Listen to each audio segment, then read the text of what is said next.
My wedding was supposed to be about flowers, rings, and vows.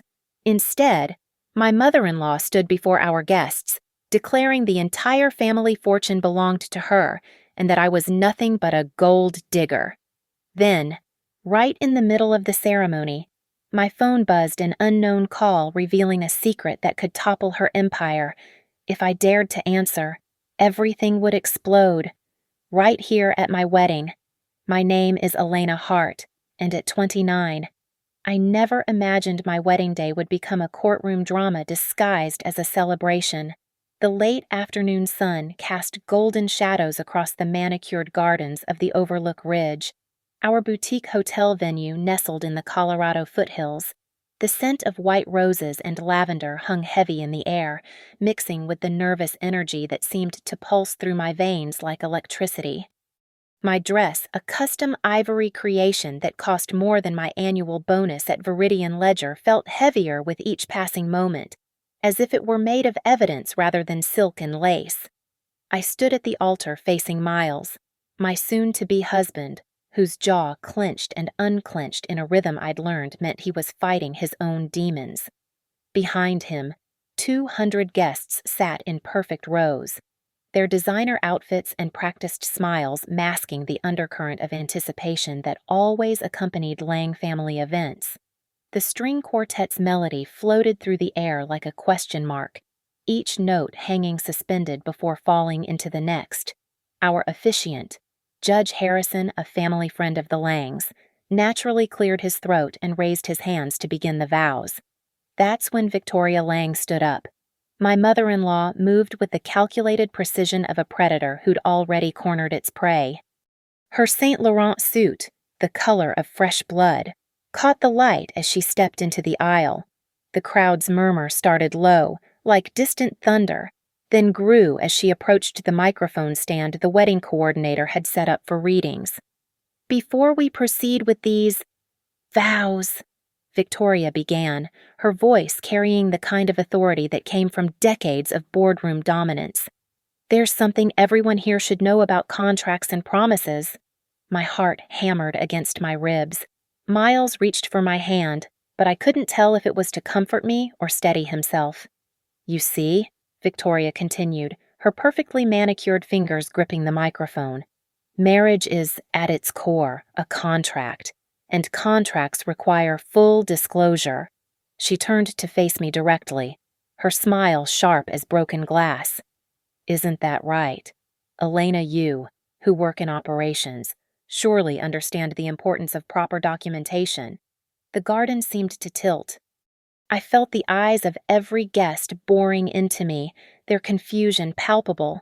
Someone's champagne glass clinked against a chair. A child whispered something urgent to their mother. "According to a hidden clause in my late husband Harold's trust," Victoria announced, her voice rising with theatrical flair. "Activated by today's date, the date of our son's wedding, the consolidation of all Lang Meridian Group assets reverts to the surviving spouse. That would be me." She paused, savoring the moment. "Furthermore, Elena here signed a prenuptial agreement acknowledging these terms. Though I suspect she didn't read the fine print about what happens when someone tries to marry into this family for money." The word gold digger wasn't spoken, but it hung in the air like smoke from an invisible fire. I hadn't signed anything she was lying through her professionally whitened teeth, but the damage was spreading through the crowd like spilled wine on white linen. "Mother," Miles's voice cracked like a whip. "What the hell are you doing?" "Protecting our legacy, darling," she replied without looking at him. "Something your father would have wanted." That's when my phone buzzed. Not a gentle vibration, but an insistent, demanding pulse from my clutch purse, which the maid of honor held 3 feet away.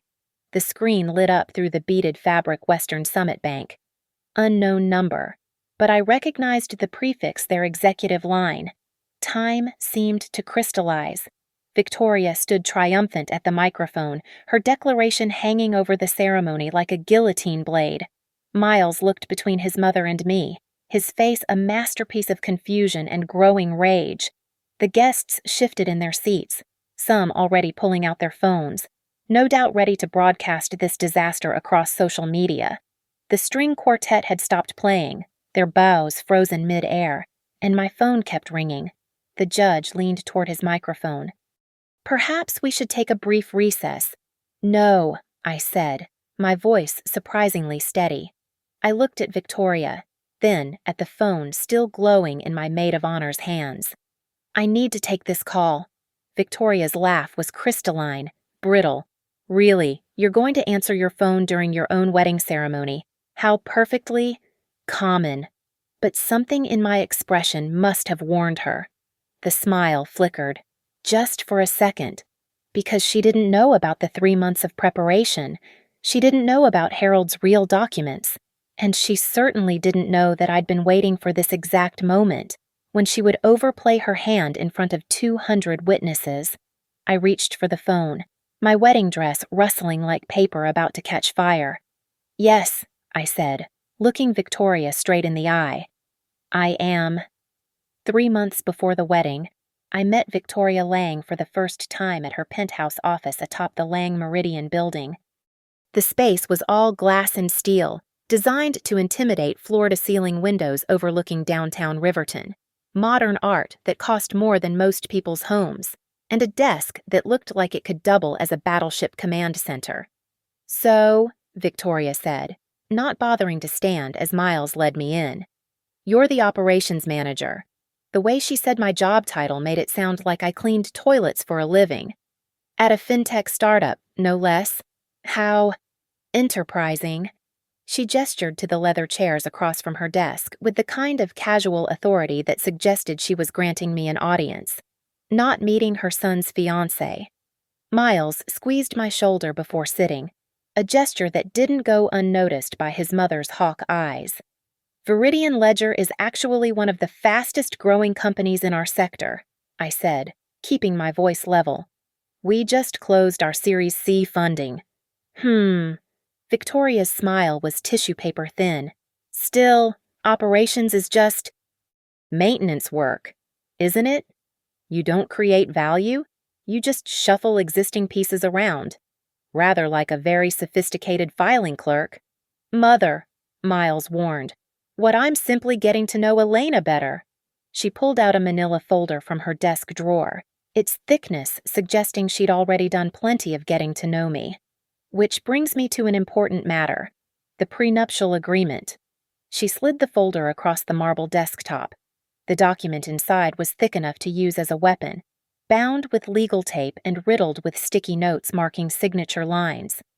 "This is standard for our family," Victoria continued, watching me like a snake watches a mouse. "Nothing personal, you understand. Simply protecting the family interests." I flipped through the first few pages, my operations manager brain immediately catching the problematic language. "This says I waive all rights to marital property, including anything acquired during the marriage." Standard language. "It also says I can't claim any interest in Miles's trust fund, his shares in Lang Meridian, any real estate, investment accounts, or—" I paused, reading more carefully. "Any gifts received during the marriage that exceed $5,000. "We've had some unfortunate experiences with opportunists," Victoria said, her gaze never leaving my face. "I'm not signing this without independent legal review," I said, closing the folder. The temperature in the room seemed to drop 10 degrees. "Excuse me. It's a reasonable request. Any lawyer would advise the same." Victoria's perfectly sculpted eyebrows arched. "Are you suggesting our family attorney, Derek Wolfe, hasn't been thorough?" As if on cue, Derek Wolfe himself entered the office, a man who looked like he'd been born in a three-piece suit and had never experienced a moment of joy in his 60-some years of life. He carried another folder, this one bursting with additional documents. Ms. Hart," he said, his voice dry as aged parchment. "I've prepared the updated drafts with the amendments Mrs. Lang requested." He set the folder down with a thud, and several papers slipped out. As I reached to help gather them, I noticed something that made my pulse quicken. bank statements showing wire transfers between Lang Meridian Group and something called Marrow Creek Holdings. The amounts were staggering, all exactly $9 million, $990,000, just under the federal reporting threshold. Derek quickly snatched the papers back, but not before I'd seen enough. "Those are confidential client documents," he said sharply. "Of course," I replied, but I'd already memorized the account numbers. Miles stood up, his patience finally snapping. "This is ridiculous. Elena doesn't need to sign anything today. We have 3 months before the wedding." 3 months for her to find ways around protecting your inheritance," Victoria countered. "Or 3 months for me to ensure I'm not signing my life away," I said, standing as well. "I'm not after your money, Victoria. I love your son, but I won't be bullied into signing something that treats me like a potential criminal." Victoria's laugh was like ice cracking. "Love, how quaint. Tell me, does love pay for your student loans? Does it cover the mortgage on that tiny condo you're underwater on?" She'd done her research. Of course she had. "My debts are my own," I said. "I've never asked Miles for a penny." "Yet," Victoria said. "You haven't asked yet." Miles took my hand. "We're leaving. Mom, when you're ready to treat Elena with respect, we can continue this conversation." As we walked toward the door, Victoria's voice followed us like a cold wind. "The prenup isn't a request, Miles. It's a requirement. Your father's trust has stipulations." "Dad's been dead for 5 years, Miles said without turning around. "Stop using him as a weapon." "Your father was many things," Victoria said, and something in her tone made us both stop. But naive wasn't one of them. He knew what kind of people would try to infiltrate this family. "The prenup protects everyone, including you, Miles." Derek Wolfe cleared his throat. "Perhaps I could send Ms. Hart the documents for review. She can have her own attorney look them over." It was a reasonable offer, but something in the way Victoria smiled told me this was far from over. As we left the office, I couldn't shake the feeling that I'd just been measured for a coffin, not a wedding dress. That night, I started my own research into Marrow Creek Holdings. What I found would change everything. The whisper came from an unexpected source, George Castellano, the Lang estate's former groundskeeper who still tended to some of the neighbors' gardens. I encountered him 2 months before the wedding while visiting Miles at the family's suburban property. He was pruning roses with the careful attention of someone who understood that beautiful things often had thorns. "Ms. Hart," he called out softly as I walked past, glancing around to ensure we were alone. "Might I have a word?" George had worked for the Langs for 23 years before Harold's death. His weathered hands shook slightly as he set down his pruning shears. "I shouldn't be telling you this," he began, his voice barely above the rustling leaves. "But Harold Lang was a good man. He hired me when no one else would, gave me a chance after I got out of prison. I owe him the truth being told." I stepped closer, my heart rate quickening. "What truth?" "The widow clause," he said, the words hanging in the air like morning mist. "In Mr. Harold's trust. He told me about it once, near the end, when the cancer had spread to his bones and he knew Victoria would try to control everything." George pulled off his gardening gloves, revealing hands marked by decades of honest work. "Harold set up something special in that trust. If Miles married someone who didn't sign the family's standard prenup, the exact one Harold drafted, not some version Victoria doctored up, most of the assets would automatically transfer to a community foundation, the Harold Lang Foundation for Urban Development." My mind raced. Why would he do that? Because he knew his wife. George said simply, Harold loved Victoria, but he saw what she was becoming, the way she used money as a weapon, control as currency. He told me, "George, I want my son to marry for love, not contracts. If he finds someone brave enough to refuse the chains, they deserve the keys to the kingdom." "But Victoria controls everything now," I said.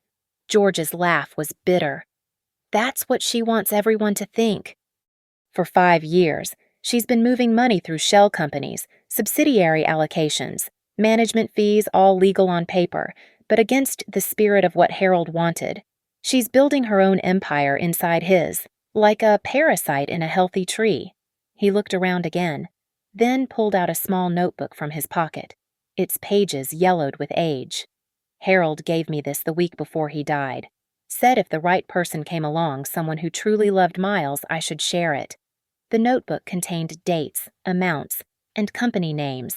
Harold had been tracking Victoria's financial maneuvers even while dying, documenting her patterns of control. Marrow Creek Holdings. I read aloud from one entry. One of many. George confirmed. Victoria creates them, moves money through them, then dissolves them before anyone can trace the full path. But Harold traced it. He knew she'd try to circumvent the widow clause. Does Miles know about this clause? I asked. George shook his head. Seal, Harold wanted it that way. He said, if Miles knows, Victoria will find a way to manipulate him. Better he discovers it when it matters, when he's found someone worth fighting for. I studied the notebook, my operations manager instincts cataloging the patterns.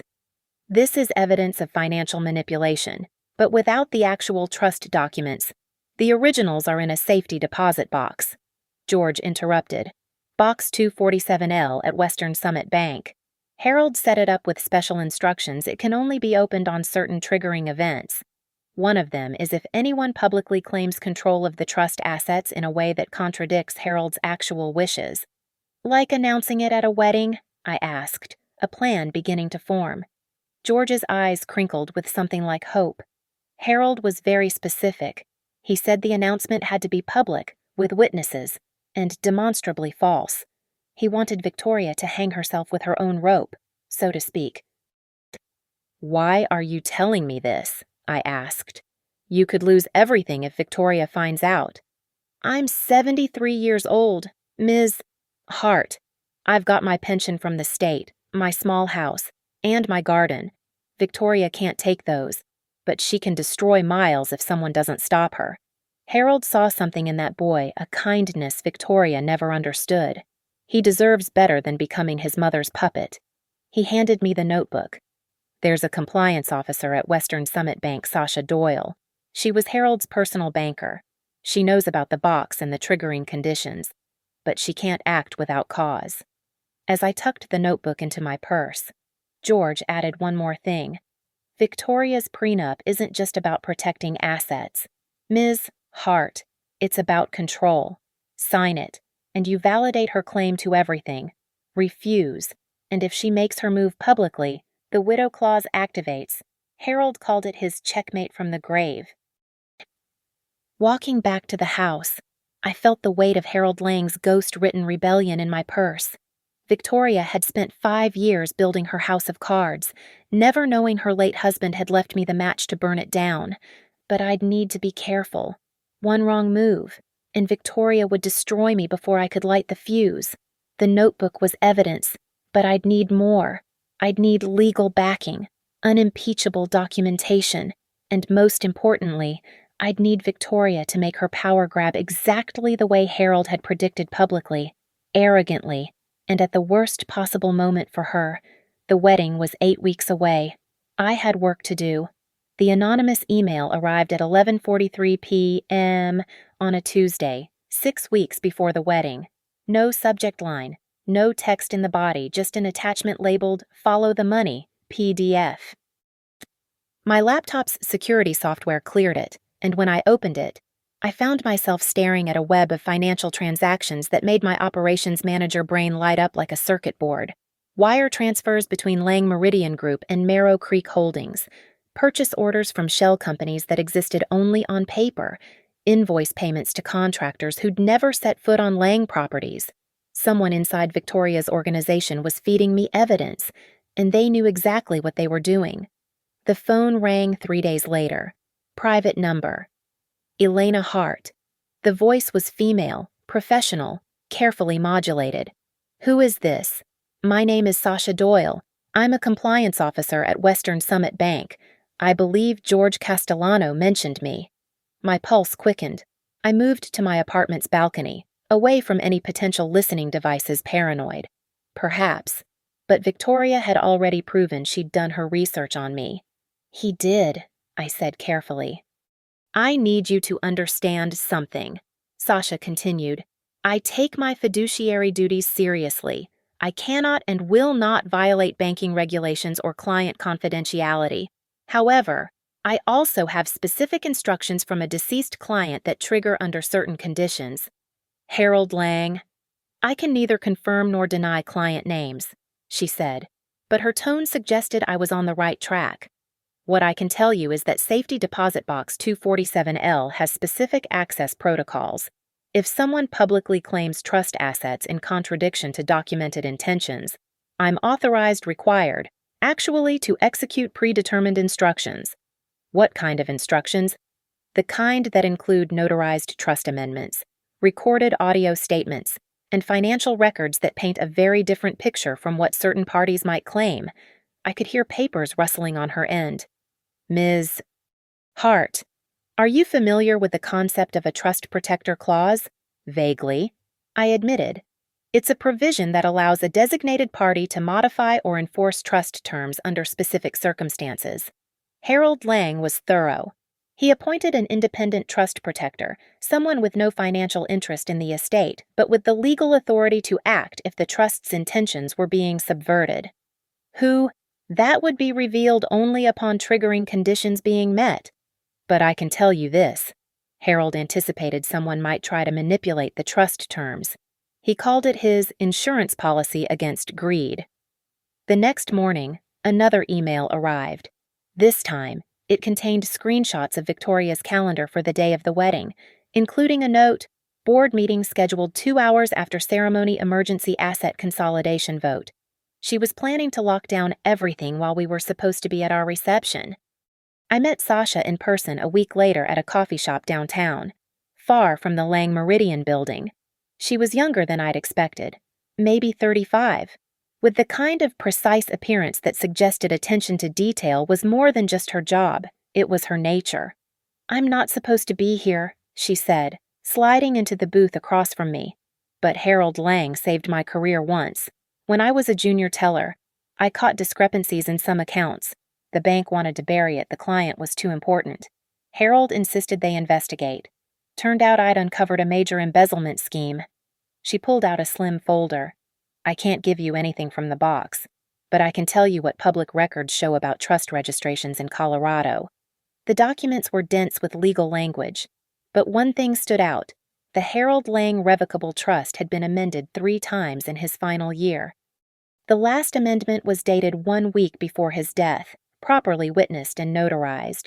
Victoria's been claiming the trust terms are from 4 years ago, I said, understanding dawning. Public records are available to anyone who knows where to look, Sasha said carefully. And triggering events, once met, create legal obligations that override any conflicting claims. She stood to leave, then paused. Harold once told me something. He said the difference between a contract and a promise is that contracts are about protection, but promises are about trust. He wanted Miles to have both, but not in the way Victoria interprets it. That night, I compiled everything: George's notebook, the anonymous emails, the public trust records. The picture was becoming clear. Victoria had spent years building a financial fortress around the Lang fortune, but Harold had built a legal bomb into its foundation. All it needed was the right trigger. My phone buzzed. Another anonymous message, this time with an audio file. Harold's voice, weak but clear. If you're hearing this, it means someone is trying to subvert my intentions for the trust. My wife, whom I love despite her flaws, may claim authorities I never granted. The truth is simple. I want my son to marry freely, love freely, and live freely. The money should serve that purpose, not prevent it. The documents in Box 247L contain my true wishes. Let them be heard when the moment demands truth over manipulation. The recording was dated 5 days before his death. It would be admissible in court, properly authenticated. I saved everything to multiple encrypted drives. Victoria thought she was playing chess, but Harold had already won the game. He'd just been waiting for the right player to make the final move. The wedding was 5 weeks away. Time to prepare for checkmate. The law offices of Pierce and Alder occupied the top floor of a restored Victorian building in downtown Riverton, far from the glass and steel territory of Lang Meridian. Naomi Pierce greeted me personally, her handshake firm and her gaze sharper than any prosecutors I'd encountered during Viridian Ledger's compliance audits.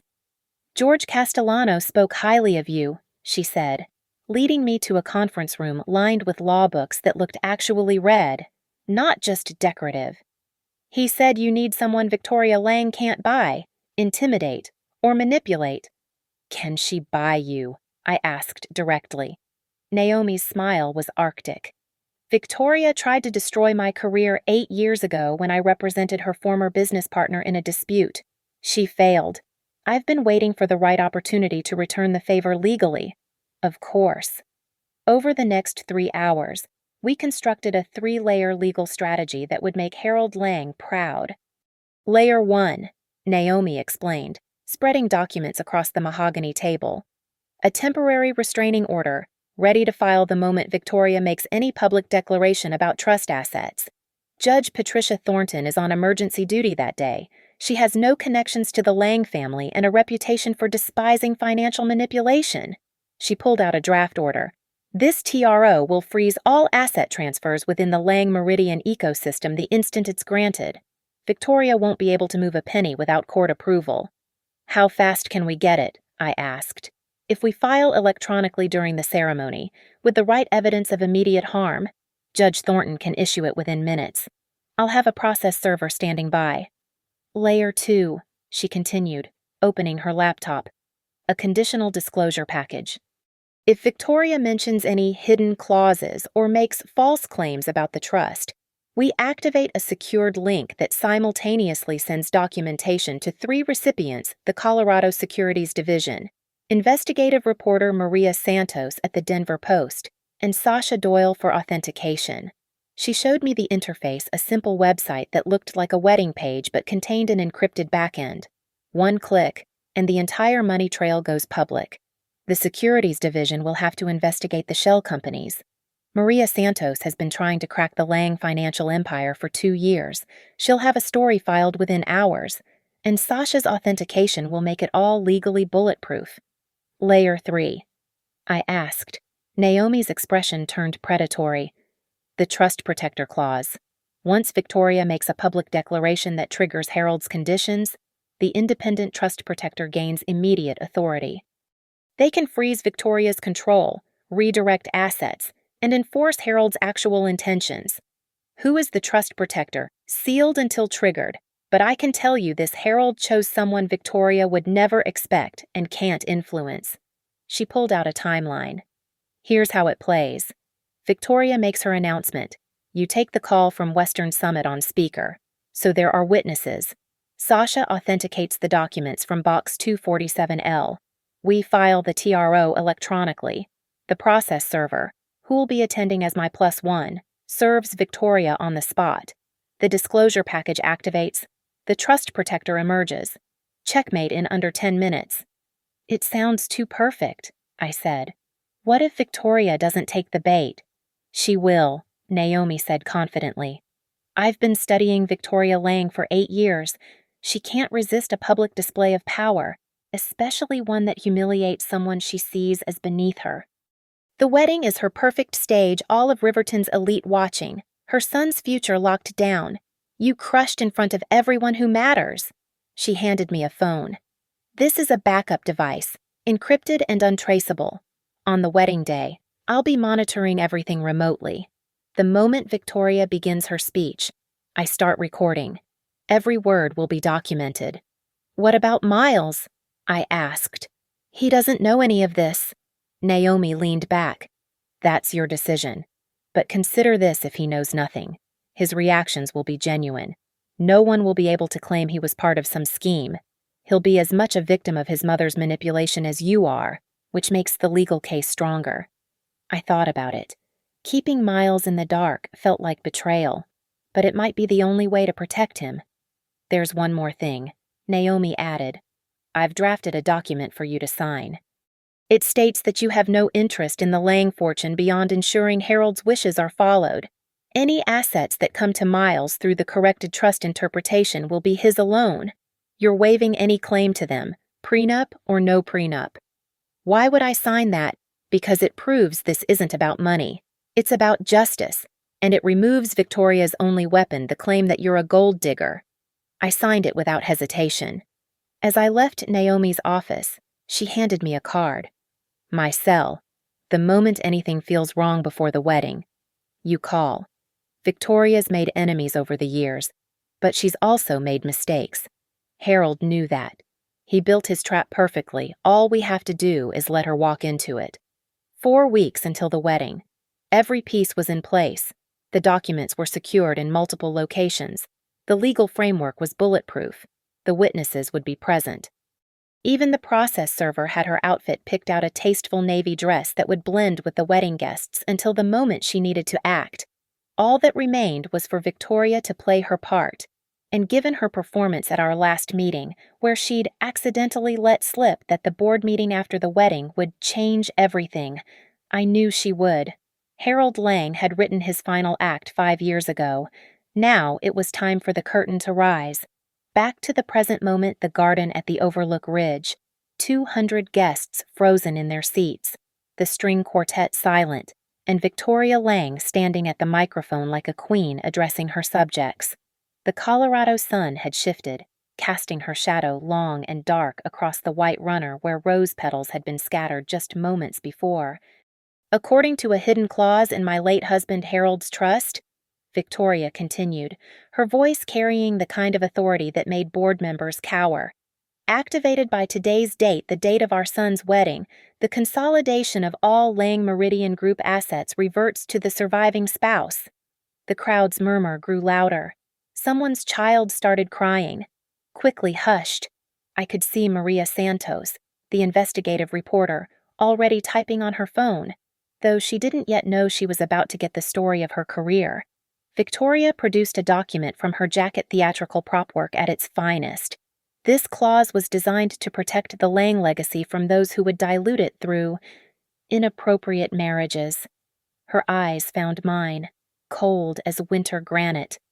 Elena here signed a prenuptial agreement acknowledging these terms, though I suspect she didn't fully understand what she was agreeing to when she thought she could marry into this family for financial gain.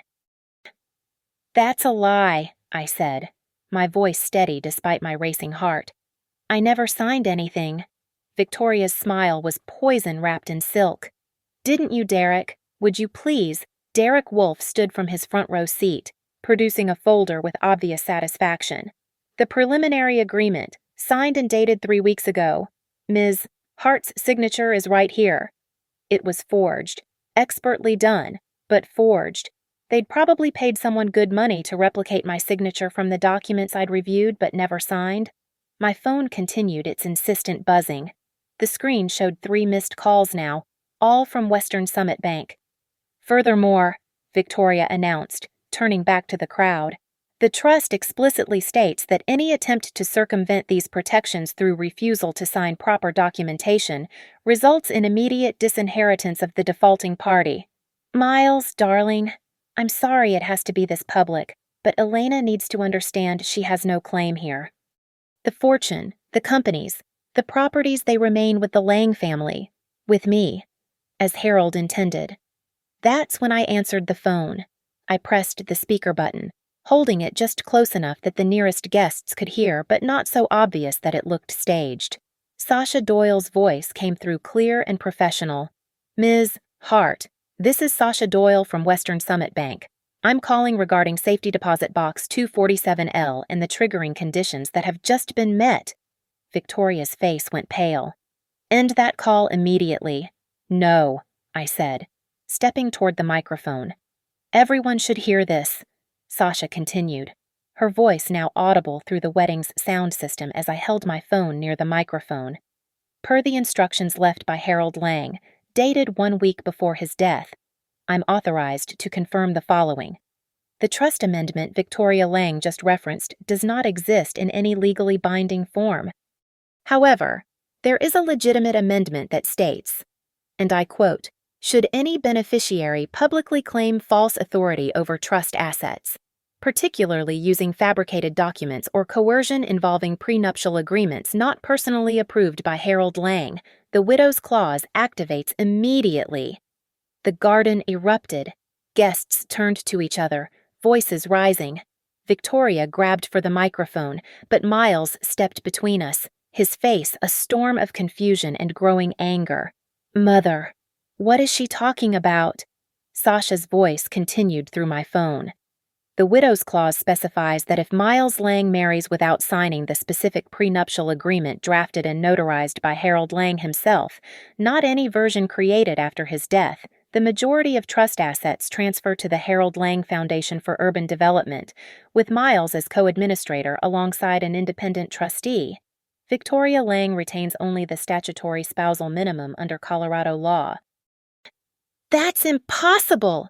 Victoria shrieked, her composure finally cracking. "Harold would never—" "There's more," Sasha interrupted. "Harold left a recorded statement to be played in the event of this clause being triggered. Shall I play it?" I looked at the crowd journalists recording, society matrons gasping, business associates recalculating their alliances in real time. "Play it." Harold's voice filled the garden through my phone's speaker, weak from illness but absolutely clear in intent.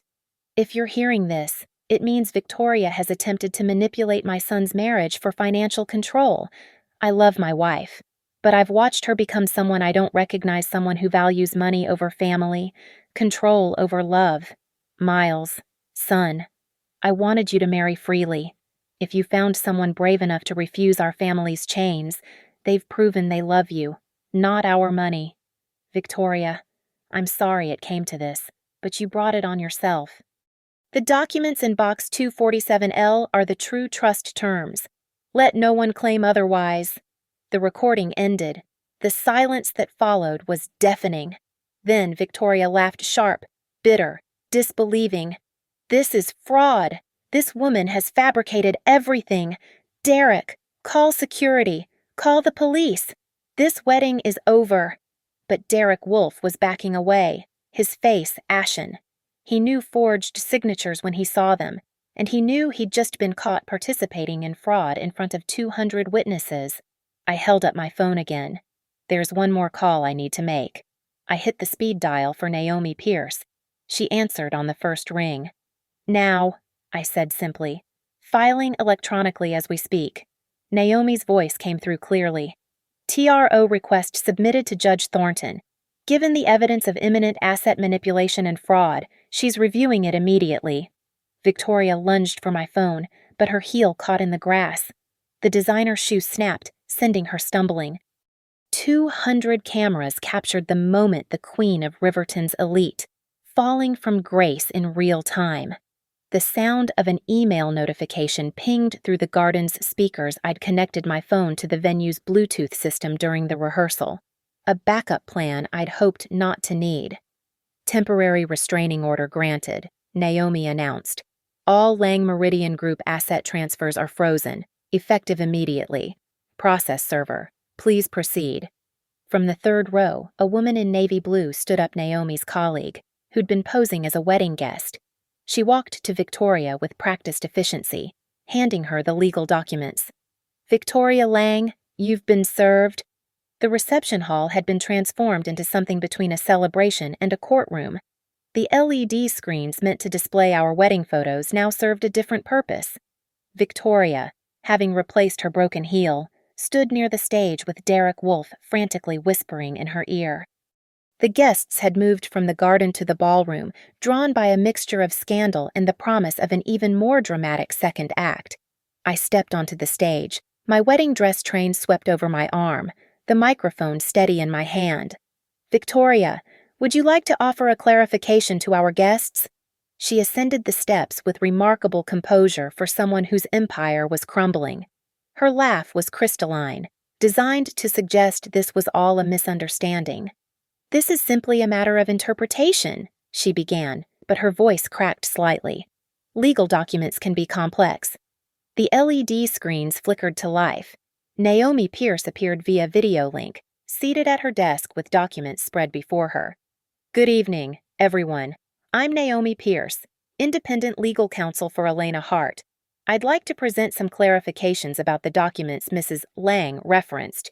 The screens split Naomi on one side, documents on the other. The forged signature was magnified, compared side by side with Elena's actual signature from her driver's license. As you can see, Naomi continued, the signature Mrs. Lang claimed was Elena's is demonstrably forged. Forensic analysis will confirm this, but even to the naked eye, the discrepancies are clear. Derek Wolfe stepped forward. This is inappropriate for a wedding venue. These matters should be handled in court. Naomi interrupted. Absolutely, which is why Judge Thornton has scheduled an emergency hearing for Monday morning. Until then, the restraining order stands. The screens changed again. This time, Harold Lang's face appeared a video recorded just days before his death. The crowd gasped collectively. Even I hadn't known this existed. Harold looked frail but determined, sitting in what appeared to be a hospital room.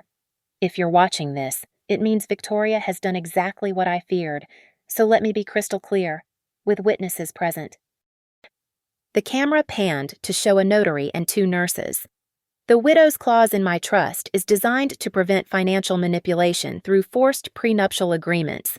If my son marries someone who refuses to sign a prenup that I didn't personally approve, it's not a rejection of our family, it's proof they're marrying for love, not money. He coughed, then continued, Victoria, I know you'll try to control everything. You always have. But love isn't a business transaction. Miles deserves better. The person he marries deserves better. The Harold Lang Foundation will receive 70% of my estate if you attempt to coerce his spouse through false documents or public humiliation. The video paused. Naomi reappeared. This video was notarized and witnessed. It's legally binding testimony. Victoria's carefully constructed composure finally shattered. You planned this, she hissed at me, forgetting the microphone was still live.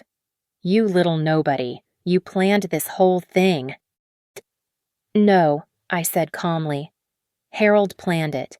He knew exactly who you were, Victoria, and he loved Miles enough to protect him from you. The screens changed once more. Financial records appeared, wire transfers, shell companies, the whole web of Victoria's financial manipulations over the past 5 years. Maria Santos stood up from her table, her phone recording everything. Mrs. Lang, can you comment on these transfers to Marrow Creek Holdings? The amounts seem structured to avoid federal reporting requirements. No comment, Derek Wolfe said quickly. But the damage was done. Then, another surprise I hadn't expected. An elderly man in an expensive suit stood up from table 12. I'm James Whitfield, he announced, his voice carrying the authority of old money. I'm the independent trustee Harold Lang appointed for this eventuality. Victoria went white. James Whitfield was a federal judge, retired, with an impeccable reputation. He couldn't be bought, intimidated, or influenced. Effective immediately, Judge Whitfield continued, I'm assuming co-administration of the Harold Lang Foundation alongside Miles Lang. All disputed assets will be frozen pending full forensic accounting. Mrs. Lang, you retain your statutory minimum under Colorado law, approximately $8 million. The rest, pending investigation, appears destined for the foundation. $8 million. Victoria's voice was barely a whisper. The estate is worth $400 million. Which Harold intended for community development if you acted exactly as you did today. Judge Whitfield replied, Your greed triggered the very clause meant to prevent it. Rather poetic. Actually, Miles finally spoke, his voice cutting through the chaos. Mother, how could you? Victoria turned to her son, and for a moment, I saw something human in her eyes. Fear, loss. The realization that she'd gambled everything and lost. I did it for you, she said weakly, to protect the family legacy. No, Miles said, taking my hand. You did it for control. Dad knew it. Elena knew it. Everyone knew it but me. He turned to face our guests, still holding my hand. Ladies and gentlemen, what you've witnessed today isn't what Elena and I planned for our wedding, but in a way, it's fitting. We're starting our marriage with complete transparency, with truth defeating manipulation, with love conquering greed. The room was silent for a moment. Then, slowly, applause began, not for the drama, but for the resolution, for justice served at the most unexpected moment. Victoria stood abandoned at the microphone, Derek Wolfe having disappeared the moment criminal fraud was mentioned. The process server remained nearby, ensuring she didn't leave before law enforcement arrived. Naomi had mentioned something about FBI interest in the interstate wire transfers. I leaned into the microphone one last time. Shall we continue with the ceremony? The courthouse video clerk confirmed the emergency session at 4:17 p.m., just as our reception should have been winding down. Instead, we were witnessing justice served in real time. Judge Thornton, appearing on the LED screen from her chambers, spoke with crisp authority. Based on the evidence presented and the notarized documentation from Western Summit Bank, this court confirms the temporary restraining order is now a preliminary injunction. All Lang Meridian Group assets are frozen pending full investigation. The screens split again, the Securities Division representative confirming receipt of the financial records, the FBI's white-collar crime unit acknowledging the interstate fraud complaint, and Sasha Doyle providing final authentication of Harold's trust documents. Victoria stood isolated in the center of the reception hall, her Saint Laurent suit wrinkled, her perfect composure destroyed. Derek Wolfe was already in custody in the lobby, having attempted to flee when federal agents arrived. The forged signature was evidence of felony fraud, and he'd folded immediately, claiming Victoria had orchestrated everything. Mrs. Lang, Judge Whitfield announced, approaching with documents. The trust protector provisions are now fully activated. The Harold Lang Foundation for Urban Development will receive $300 million. Miles retains $60 million in personal trusts established before your manipulations began. Your statutory minimum of $8 million is protected by law, but any amounts above that are subject to clawback pending investigation. Victoria's laugh was hollow. $300 million to charity because I tried to protect my family's wealth. No, Miles said, his voice stronger than I'd ever heard it. $300 million to help the community because you tried to steal what Dad meant for me to share with someone who loved me for myself.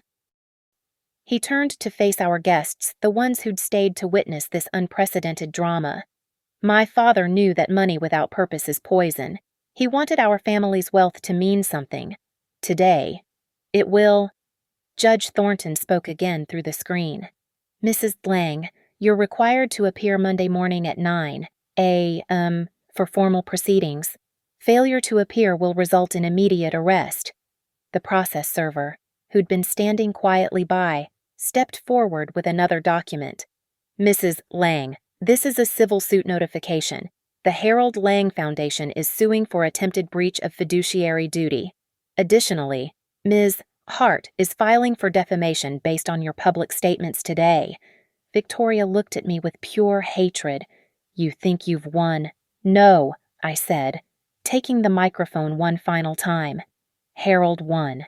He protected his son from becoming what you became, someone who values control over connection, money over meaning. I faced our guests, Miles beside me. Shh, Judge Harrison. Are you still willing to complete our ceremony? The elderly judge stood from his table, straightening his tie. It would be my honor to unite two people who've just proved that love requires both courage and truth. Victoria was escorted out by federal agents as we returned to the garden. The sun was setting now, painting the mountains in shades of gold and purple. Our guests, the ones who remained, formed a smaller, more intimate circle.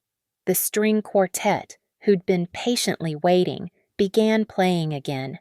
As Judge Harrison read our vows, I couldn't help but think about Harold Lang, the man I'd never met but who'd orchestrated this moment from beyond the grave.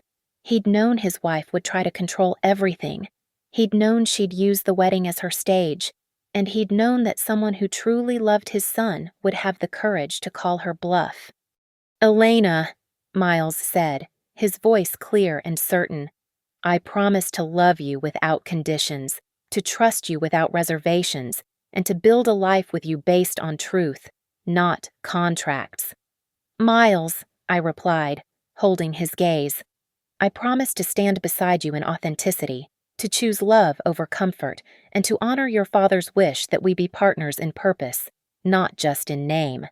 Judge Harrison smiled. "By the power vested in me by the state of Colorado, I now pronounce you husband and wife."